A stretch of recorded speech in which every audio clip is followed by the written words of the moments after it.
Welcome to the McAfee and Taft webinar series. The topic for this webinar, Preparing for Radical Changes in Overtime Law.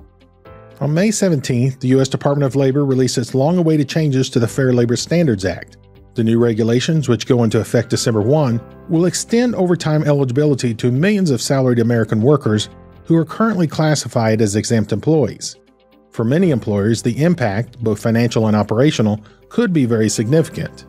In this presentation, our panel will review the new overtime regulations, assist employers in properly classifying their employees, and discuss strategies and best practices for preparing for the changes.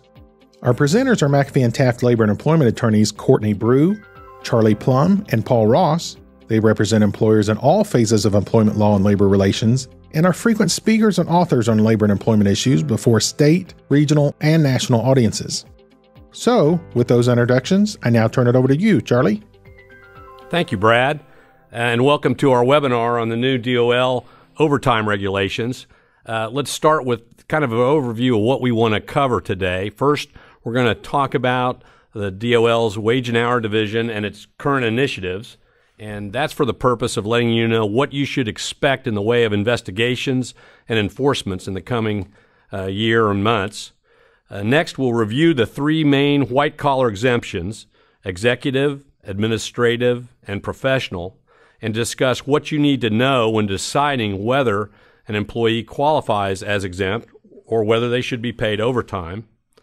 Then we'll talk about the change we're all going to be facing in the requirements for exemption and whether under the new regulations your white-collar employees after December 1 will need to be paid overtime.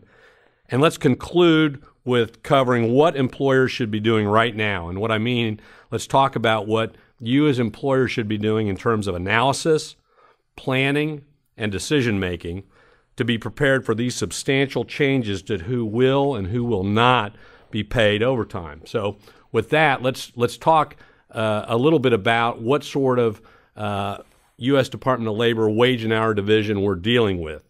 We're dealing with an active and well-funded wage and hour division in a number of ways. Number one, their budgets in terms of investigators and investigations and prosecution is a lot more robust.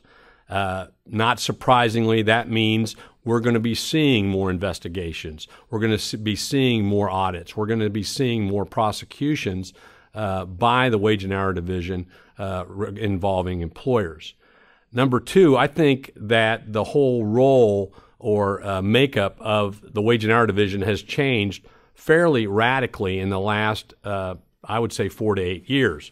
We've changed from a wage and hour division that was committed to educating employers on what they needed to do to comply with the wage and hour laws, and they've changed from information and education to the audit, investigation, and enforcement. And that makes it very much more difficult. Employers have to really be self-educated and informed now because we can't look to the wage and hour division to really walk us through what we need to be doing in terms of compliance. We need to be prepared if and when we get that knock on the door and some sort of investigation. Some specific Department of Labor initiatives you should be aware of that are in place right now. And when I say initiatives, I'm talking about subjects the Department of Labor and its wage and hour division have told us they are going to be really focusing on for 2016 and into 2017.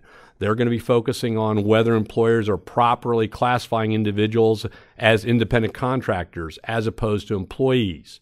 They're going to be looking at joint employer status. That is, whether if you're using temporary or leased employees, they're your employees as well as that temporary and leasing agency's employees.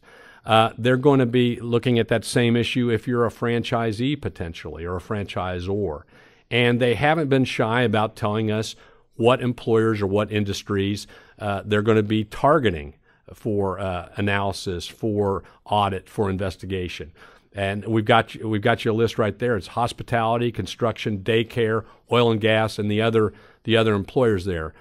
And let's not forget, one of the big initiatives we should be expecting is with these changes to overtime for white-collar employees, we're expecting a lot more investigation and a lot more prosecution on whether or not you as employers have properly classified a white-collar individual as exempt or non-exempt.